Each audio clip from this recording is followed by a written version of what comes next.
Assalamualaikum warahmatullahi wabarakatuh. Bismillahirrahmanirrahim. Hari ini kita dapat bertemu dalam acara rencana tindak lanjut saya, yaitu dalam PKK-PJOK, di mana saya memberikan ide atau merancang kepada fasilitator, yaitu Pak Mufid. Saya menggagas ide tentang GESIT. GESIT itu singkatan dari gerakan setiap tema. Apa itu GESIT? Nah, di sini ya, dilihat di slide yang pertama. Rencana tindak lanjut GESIT, gerakan sesuai tema. Implementasi proyek gerak tubuh melalui hasil karya kesenian di sekolah. Slide yang kedua, latar belakang. Pendidikan gerak atau movement education adalah model pembelajaran dalam pendidikan jasmani yang menekankan pada pengajaran konsep dan komponen gerak. Nah, di sini sangat efisien sekali diterapkan di TK karena mengandung 3 elemen dasar yang terdapat 6 aspek di dalamnya sebagai pendalaman dalam kegiatan kokurikuler dan menggali minat dan bakat anak. Slide yang ketiga, tujuan program.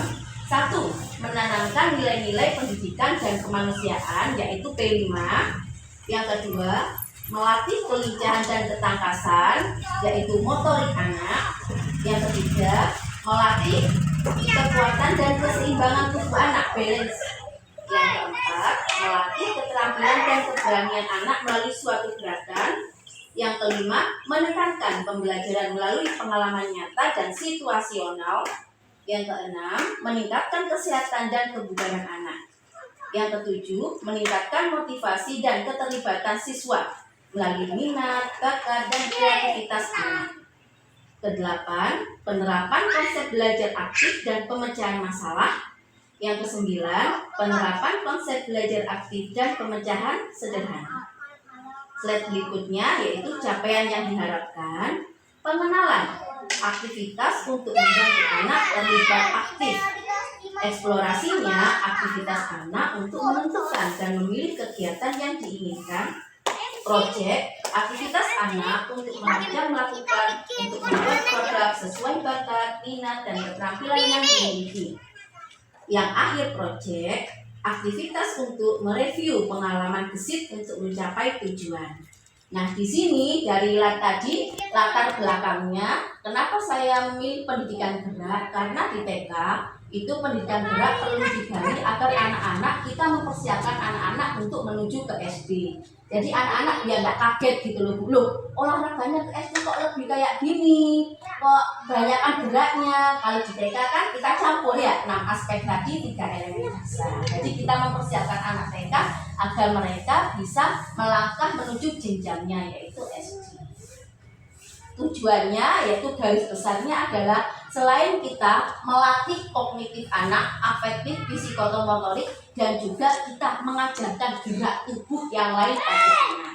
Jadi terserah anak, nanti kita memberikan kegiatannya itu misalnya temanya profesi, terserah anak. Apakah mereka mau mengerjakan mewarnai sambil kolase, apakah mereka mau menghitung, apakah mereka mau menirukan pejuang, hormat, baris, dan lain sebagainya. Jadi kita sebagai guru terserah anak-anak. Pokoknya kita memberitahu anak-anak temanya profesi, terserah yang mana dulu dilakukan. Nonton ya? Terus capaian yang diharapkan, jadi dalam gerakan GESIT ini pengerjaannya. Nah, jadi semua anak dilibatkan langsung tanpa terkecuali. Misalnya di kelompok A 10 harus terlibat. Bagaimana kita harus bisa 10 anak ini ikut serta dalam kegiatan kita. Di B 20 anak juga terlibat seperti itu. Jadi kita tidak pilih kasih. Semuanya terlibat dalam satu kegiatan tadi, namun berbagai kegiatan, macam ragam kegiatannya. Nah, eksplorasi terserah anak-anak nanti. Bu, aku mengerjakan yang ini. Bu, aku suka menirukan ini. Bu, aku mau mewarnai dulu. Bu, aku mau menulis. Terserah anak-anak dalam gerakan. Konteksnya gerakan tubuh dulu ya. Terus yang proyeknya, nah ini proyeknya anak-anak sendiri. Apakah anak-anak nanti mau menampilkan puisi, mau menampilkan menyanyi, mau menampilkan hasil karya kolasenya, mau menampilkan gerakan tubuhnya hormat, sikap sikap istirahat, nah ataupun yang lainnya. Jadi terserah anak-anak, jangan dibatasi hormat semua, jangan dibatasi harus kolase semua, terserah anak-anak. Bu aku pengen nyanyi, ya nggak apa-apa nyanyi. Bu aku pengen puisi, nggak puisi, terserah ya, seperti itu.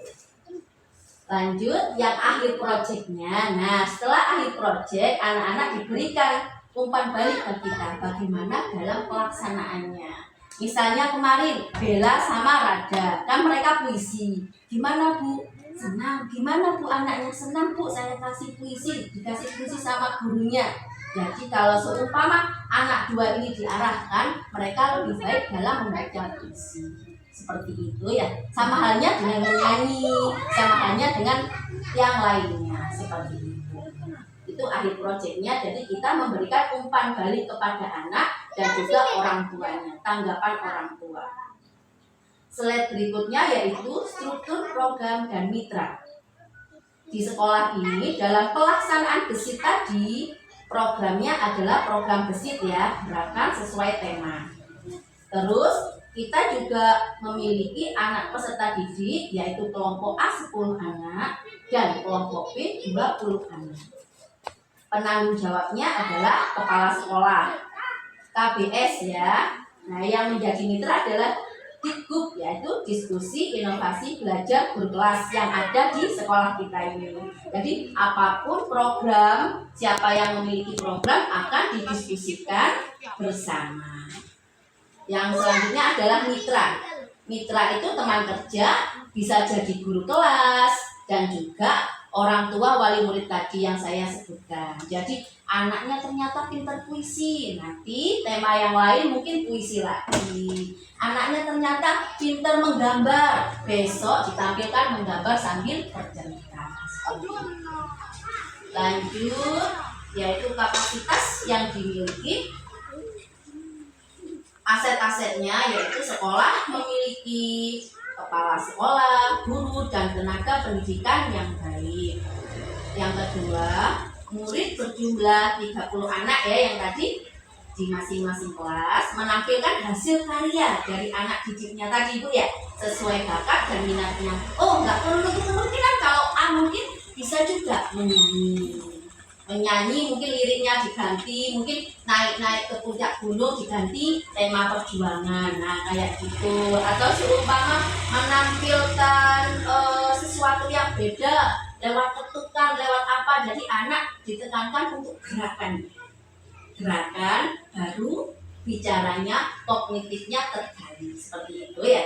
Jadi yang pertama itu harus anak gerak dulu, menampilkan apa terserah. Anak semua membuat hasil karya, menggambar, dia akan bisa bicara di depan. Ini gambar saya, ini adalah pejuang yang namanya Ki Hajar Dewantara, ini adalah R.A. Kartini. R.A. Kartini adalah seorang wanita, seperti itu Bu ya. Jadi harus ada geraknya.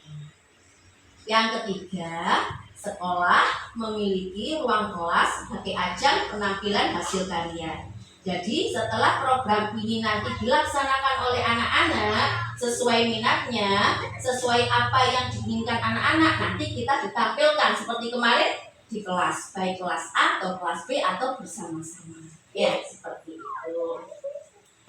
Kemudian lanjut rencana evaluasi. Nah, setelah hasil itu kita mendiskusikan seperti ini, terus kita telah menampilkan kemarin evaluasinya bagaimana ya. Nah, jadi evaluasi secara menyeluruh dilaksanakan setelah program selesai dilaksanakan, apa yang sudah baik dan apa yang harus ditingkatkan. Jadi melihat kemarin itu apa yang kurang ya, oh kayaknya anak-anak yang individu yang belum ya, karena kebanyakan kemarin menyanyi, sama yang satunya itu yang bersama-sama mungkin sholawatan gitu. Jadi mungkin puisi lebih diperbanyak, gambar bercerita lebih diperbanyak, seperti itu. Nah lanjut yang selanjutnya mendokumentasikan. Kemarin kan sudah ya kita dokumentasikan lewat video ataupun foto. Selanjutnya yang ketiga mencatat hasil pengamatan dengan kebiasaan bekerja sama individu dalam melakukan program gesit. Nah, nanti kita akan menyimpulkan dari program tadi bagaimana tanggapan anak-anak. Nanti kita akan menggunakan refleksi itu tadi untuk kegiatan gesit selanjutnya. Selanjutnya yang slide ke-8, memungkinkan tantangan. Jadi dalam kegiatan itu tidak lepas dari tantangan atau hambatan yang kita alami sebagai pendidik ya, sebagai guru dalam melaksanakan tadi. Yaitu yang pertama biasanya konsistensi.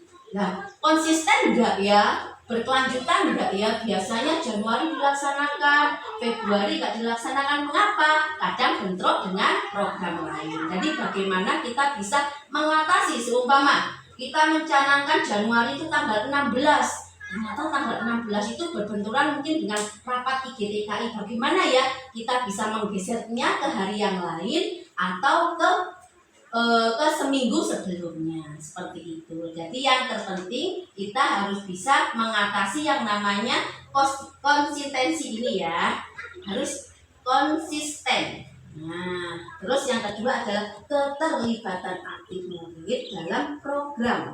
Jadi bagaimana kita mengatasi murid biasanya itu kemudian biasanya kadang iya, kadang tidak, kadangnya mau, kadang bosan. Nah, itu biasanya tantangan kita bagaimana membuat anak tadi ikut serta program kita. Seperti itu ya. Kan murid kan kadang kemudian bosan. Guru aku nggak mau masuk puisi saja. Mama bagaimana bercerita? Iya mau. Nah, seperti itu ya. Bu guru aku capek lek kate nyanyi, aku pingin puisi. Nah, bagaimana kita sebagai guru mewadahi anak tersebut. Jadi, oh anak ini ada keunikan tersendiri, keterampilannya dimiliki ternyata nggak satu. Dia selain bisa membaca puisi, dia ingin bercerita. Nah, mengembangkan bahasa sama gerak tubuh adalah tugas kita dalam program gesit ini. Selanjutnya yaitu cuaca ya. Menjadi hambatan ada cuaca, kadang panas, kadang hujan. Seumpama kita melaksanakan tugas itu jam 7, ternyata nggak sesuai agenda, ada hujannya, atau anak-anak mungkin banyak yang nggak hadir. Nah, seperti itu ya. Antisipasinya bagaimana ya? Kita mencari hari yang lain.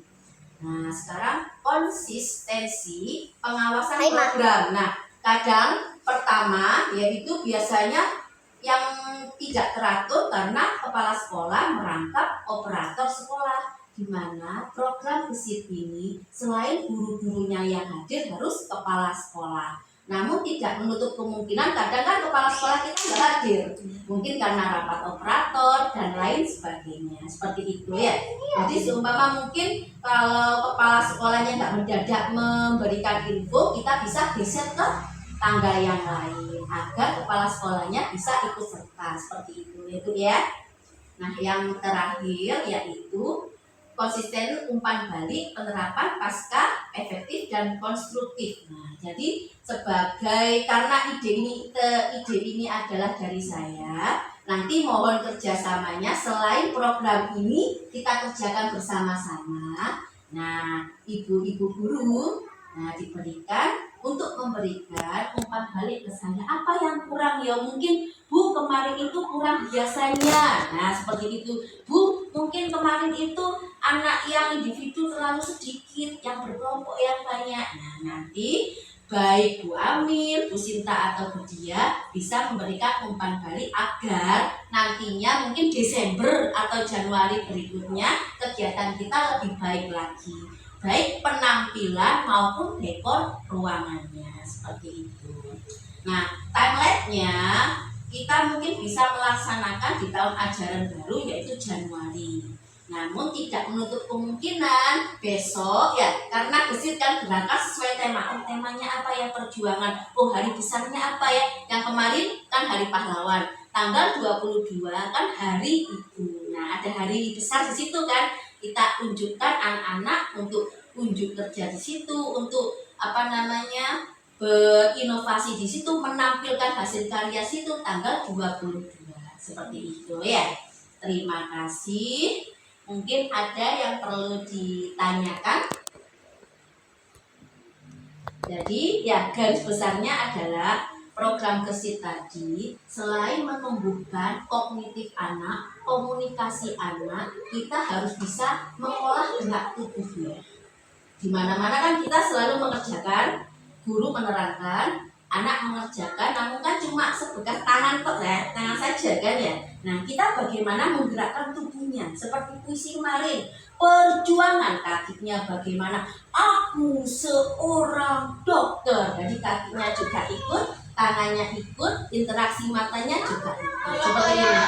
Menari gitu juga termasuk. Iya, termasuk. Makanya itu tadi kan kemarin kita cuma kekurangan kan, cuma individu berapa orang sholawatan, membaca surat sama menyanyi. Jadi menari juga termasuk. Itu harus Bu. Kalau A atau nggak boleh dicampur? Boleh. Namanya kan program gesit kan gerakan sesuai tema tadi. Jumlahnya 30 orang. Kelompok A ada 10 murid, kelompok B ada 20 murid. Jadi totalnya 30 boleh digabung seperti itu. Jadi temanya kan nanti kita samakan. Cuma besok kan ya. Besok itu hari ibu. Nah, temanya ibu. Tentang apa ya? Mungkin puisi ibu, menari ibu, umi apa seperti itu. Itu kegiatannya harus di dalam Bu. Kalau di luar mungkin boleh, kalau ya boleh kalau di luar seumpama kita mengusahakan panggung kecil. Nah, gitu. Kemarin kan karena dadakan juga kan, terus mungkin dekornya besok kita persiapkan seperti itu. Ada apa namanya papannya gitu. Jadi lebih jelas dekornya itu masih iya, makanya itu ya. Oke, jadi dekor sama menari. Oke, yang lain mungkin ya. Mungkin seumpama seperti ini Bu. Kalau besok kan tanggal 22 rencana kita hari ibu. Bagaimana kalau kita mempersiapkan mulai sekarang? Jadi anak-anak mungkin ya yang dikasih puisi nanti dikasihkan ibunya. Jadi bisa latihan di rumah saat menampilkan anak-anak nggak grogi gitu loh. Yang nari juga seperti itu. Terus mungkin yang lain menyanyi bersama-sama juga seperti itu. Terus yang menampilkan hasil karya. Jadi seumpama Faris menampilkan gambar ibu ya. Jadi setelah anak itu mewarnai, dia dilatih bercerita. Ini gambar ibu saya sayang sama ibuku. Ibuku setiap hari mencuci baju, memasak, menyapu tanpa lelah. Aku sayang ibuku. Nah seperti itu ya. Jadi mungkin persiapannya bukan 1 sampai 2 hari, mungkin seminggu sebelumnya. Jadi saat anak-anak menampilkan, mereka sudah siap, sudah matang dalam menampilkan hasil karya tersebut. Mungkin ada yang lain. Untuk durasi waktunya terserah anak-anak. Ada kalau seharian cuma untuk acara itu apa bisa ini sambil ada pembelajaran? Boleh, karena ini kan seumpama anak anggap aja kita membutuhkan waktu itu 30 sampai 1 jam. Jadi mungkin sebelum anak-anak melakukan kegiatan ini bisa selingi dengan kita menjelaskan dulu ya, menjelaskan tentang ibu, cerita tentang ibu, jasa-jasanya ibu. Mungkin kita menulis dulu atau mewarnai sekedar tulisan ibu gitu loh, kolase. Nah, nanti kita akan menggiring anak-anak agar kita mengefisien waktu, pulangnya juga tetap seperti biasa. Ini namanya program kokurikuler. Kokurikuler itu adalah program pendukung. Kalau intrakurikuler itu terdiri dari kegiatan pendahuluan, kegiatan inti, kegiatan penutup yang selama ini kita lakukan bersama-sama. Yang kokurikuler ini pendukung dari ini tadi. Jadi gurunya menerangkan apa, kita tampilkan dalam gesit tadi, itu namanya kokurikuler. Seperti itu. Kalau di SD itu misalnya temanya olahraga ya, sepak bola. Guru menerangkan sepak bola, nanti guru ini bertanding. Nah, itu namanya tanding, itu tadi kokurikulernya. Seperti itu. Iya, mungkin ada yang lain. Temanya mungkin bisa dibahas. Kan temanya itu tentang profesi. Terus ibu kan profesi juga. Nah, ibu itu jangan salah, ibu itu juga profesi. Di kakak kan namanya ada, mengurus rumah tangga termasuk profesi. Mungkin topiknya bisa dicari yang lebih mengena di hati atau langsung itu di poin gitu. Mungkin bisa ibu apa, ibu pejuangku, ibu idolaku. Nah, Jadi tema profesi, setelah itu topiknya adalah pahlawan, terus mungkin ibu idolaku, bagaimana kalau seperti itu subtopiknya ya. Jadi besok itu mungkin kita akan memberikan pengarahan kepada anak-anak. Nanti sambil dilihat anak-anak yang berpotensi, yang individu mana ya, yang berkelompok mana. Boleh A sama B, mungkin bisa join gitu ya. Kalau menari mungkin atau menyanyi. Terus oh anak ini bisa sendirian. Nah, yang sendirian ini sama arahkan. Nah, jadi mungkin seumpama nanti Bu Sinta sama Bu Dia, kalau Bu Dia fokus pada narinya, jadi anak-anak yang pintar nari ke Bu Dia. Bu Sinta nanti fokus ke puisinya atau berceritanya, nanti anak-anak yang individu ke Bu Sinta. Sama dengan saya sama Bu Amil seumpama ya, Bu Amil yang individu yang sendirian, puisi sama bercerita ke Bu Amil. Saya mungkin yang menari sama yang menyanyi kayak seperti itu. Oke. Jadi yang ditekankan adalah di TK selain kita mengenal 6 aspek ke anak, untuk mempersiapkan mereka ke SD harus gerak tubuhnya. Ya, dimana pelajarannya kan selain tidak sama, anak itu dituntut untuk emosinya itu meredam emosi itu lebih lama. Baik dalam pelajaran olahraga terutama. Olahraga, kedisiplinan saat upacara. Nah, upacara kan lama. Kalau di kita kan mungkin sekitar anggap aja 10 sampai 15 menit. Kalau di SD kan bisa sampai 1 jam lebih. Itu bagaimana kita bisa mempersiapkan dengan sebaik mungkin program kesit ini. Iya, terima kasih. Ada yang perlu dipertanyakan? Sudah. Saya akhiri nih. Terima kasih. Semoga acara kesit ini bisa berjalan dengan lancar. Nanti saya akan diskusikan lagi ke kepala sekolahnya dan ibu pengawas. Terima kasih. Saya akhiri. Wassalamualaikum warahmatullahi wabarakatuh. Waalaikumsalam warahmatullahi wabarakatuh.